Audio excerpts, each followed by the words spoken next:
Atividades da semana 2 do PET 1 de Filosofia, segundo ano do ensino médio. Nós vamos fazer a correção dela agora, vendo os detalhes de cada questão.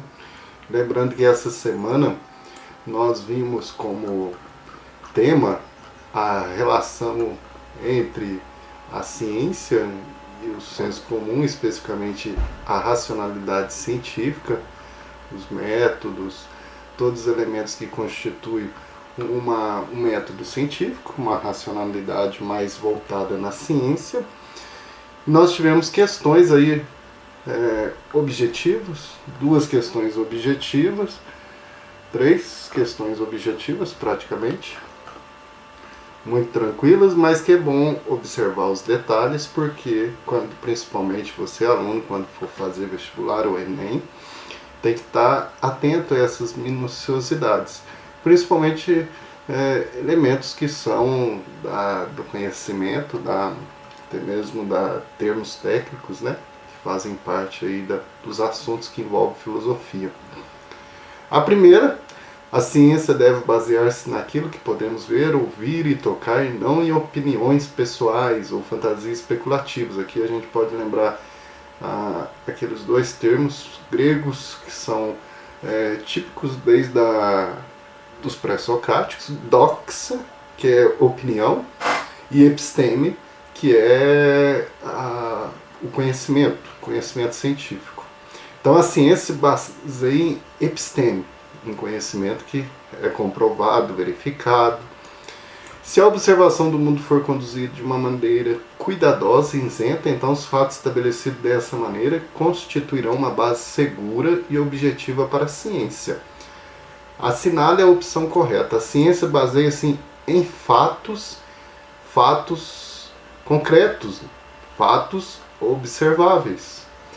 O que nós podemos pensar aqui? Aquilo que não é científico, que é mais narrativo, que é mais de histórias, que envolve mais um pouco a fantasia, a imaginação, perpassa argumentos, por exemplo, religiosos, mitológicos, que estão relacionados com fatos que não fatos concretos, mas podemos dizer com elementos abstratos, especulativos, que vão de especular, que vão e estão direcionados nas narrativas, né? Imagináveis, que passam pela imaginação, e sobrenatural, que é aquilo que está além da física. Então nós podemos dizer que todos os outros que não são a correta, né, não perpassam o método científico, que baseia-se em fatos concretos, observáveis. Então é muito fácil de identificar aqui que todas as outras estão relacionadas a um pensamento mais abstrato, a um pensamento não tão concreto, daquilo que pode ser verificável. A ciência se dá pela verificação. Então o próprio enunciado aqui, você já percebe os elementos, lendo com atenção, que esta questão aqui é muito tranquila. O número 2, um cientista trabalha com a hipótese de que a pressão atmosférica altera o ponto de ebulição da água. Então a pressão que nós temos na atmosférica, conforme a posição dele tiver, vai interferir o ponto de ebulição da água, que a gente costuma colocar 100 graus Celsius.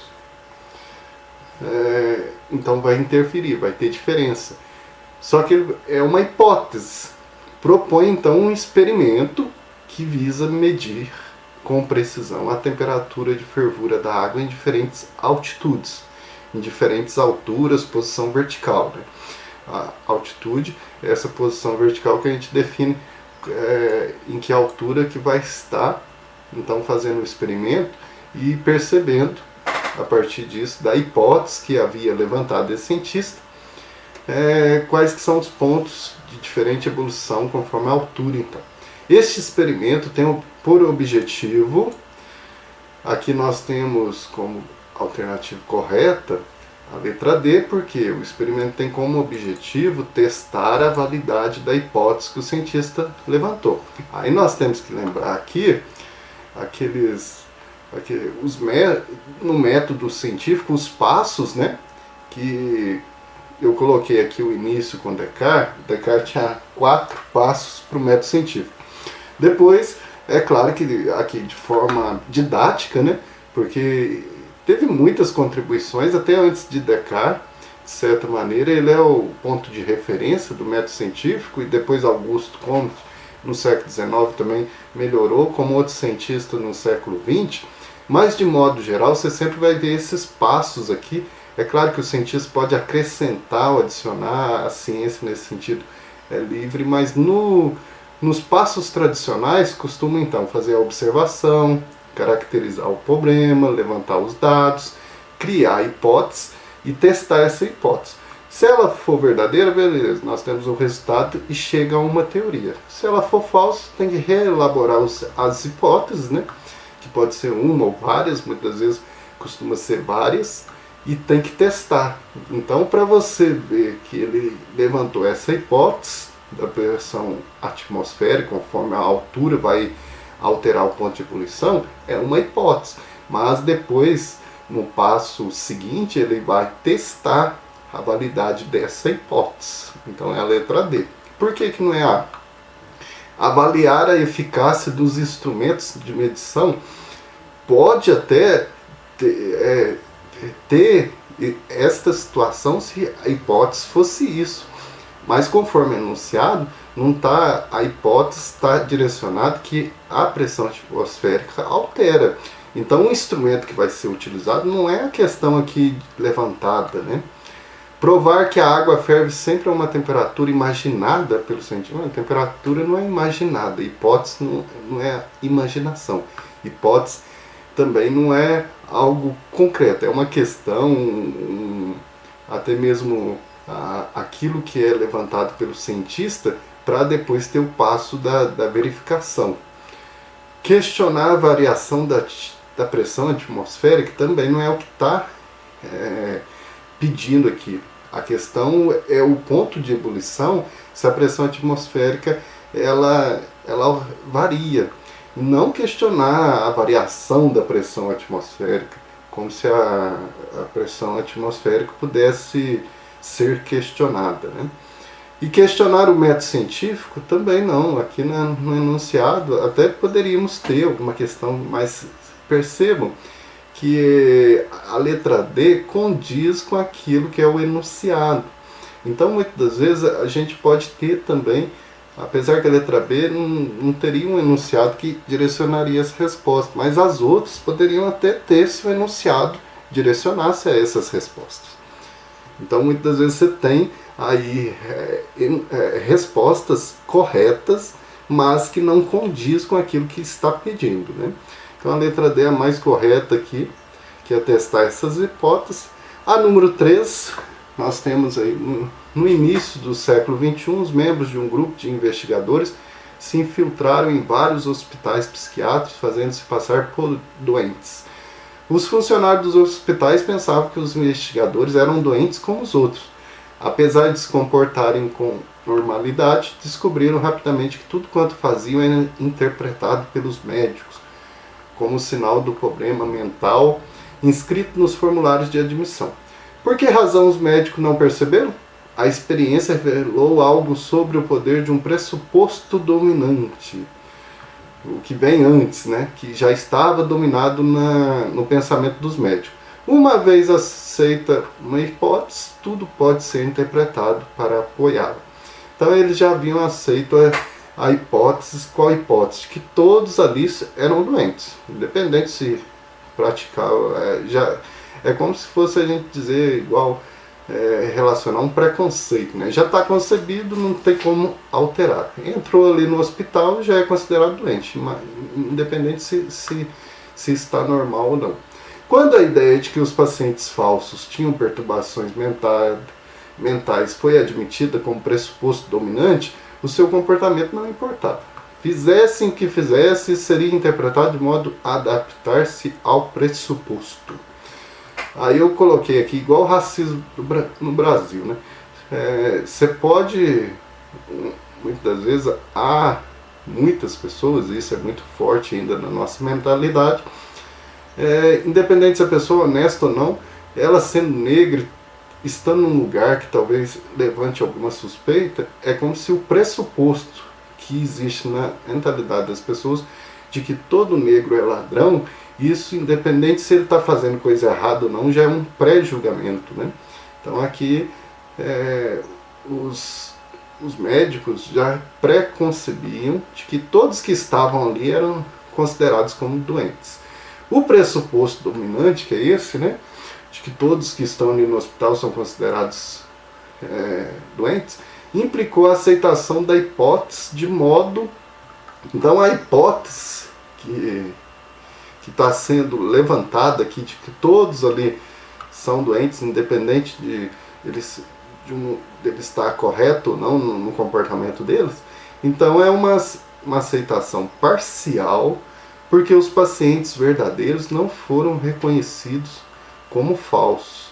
Então a hipótese poderia ter sido levantada outras hipóteses, porque os médicos poderiam dizer, não, todos que estão aqui são uma hipótese, todos que estão aqui no hospital, que deram a entrada aqui, são considerados doentes.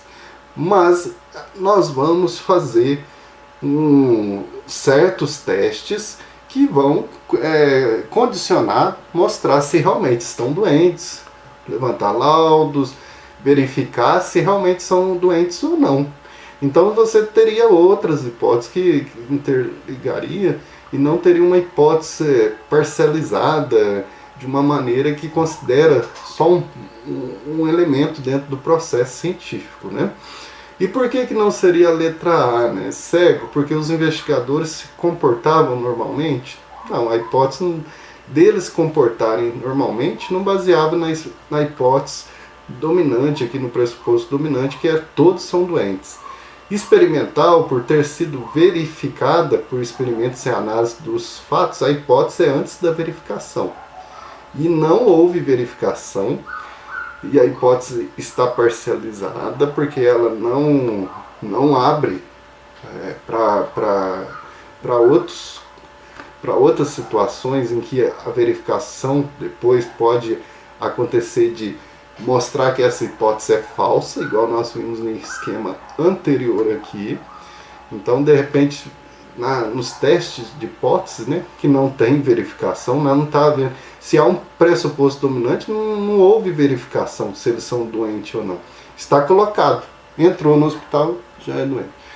E prévio, não sendo passivo, portanto, de verificação. Aqui toda hipótese ela é passiva de verificação. Então não tem sentido ser uma hipótese prévia, porque ela, obviamente, toda hipótese é prévia antes da verificação, mas ela é passível. Toda hipótese precisa ser verificada. O erro aqui é que não houve depois uma verificação.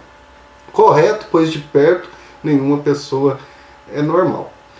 Então não tem sentido também, porque a hipótese, de certa maneira, ela pode até ser correta ou não, mas isso não impede daqueles que estavam ali de serem verificados através de testes para ver se eles eram normais ou não. Porque essa questão de toda pessoa não é normal, isso daí já é um absolutismo, no sentido de dizer que todo mundo tem algum erro, mas não um erro, alguma inormalidade que deveria fazer com que todos fossem internados, né? Tem ali tem uma medição para saber que a pessoa precisa ser conduzida para melhorar em algumas questões dentro de um padrão de normalidade, né? Então a letra C está a opção mais correta aqui, dentre essas alternativas. Nós vimos 3 questões fechadas, objetivas, mas que nos ajudaram a pensar bastante sobre os passos do método científico, né? Então fechamos aqui a nossa semana 2 do PET 1 e até a nossa próxima aula.